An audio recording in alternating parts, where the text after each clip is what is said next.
Hey folks, AshleyAllThingsIndustry.com, and this trick here is pertaining to cementing of FDPs or bridges, whether it be provisional or FDP.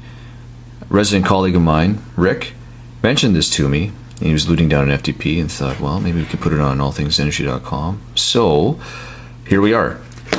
So this floss, not only does it serve, so you have your FDP, you're luting it down, your floss is tied onto it.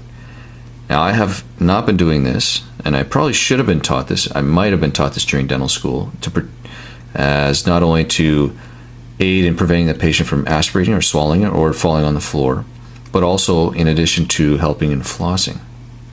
So one of the neat things is that if you tie it correctly, this can be a really quick, take your Explorer, lute down your FDP, take your Explorer, and then now you can floss underneath the FDP and remove any excess luting agent.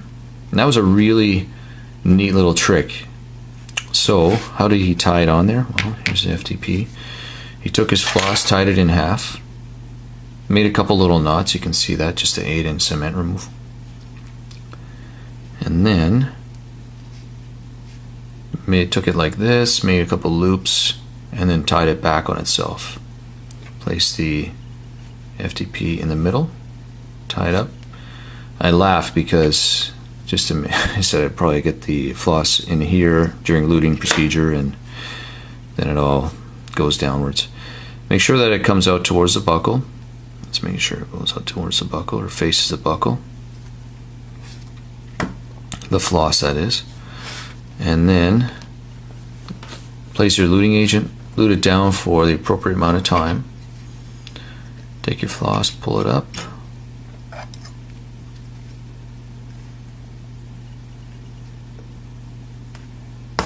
Catch it. That's the knot catching me up underneath the stone.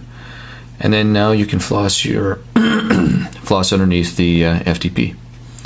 Hope that helps. Cheers.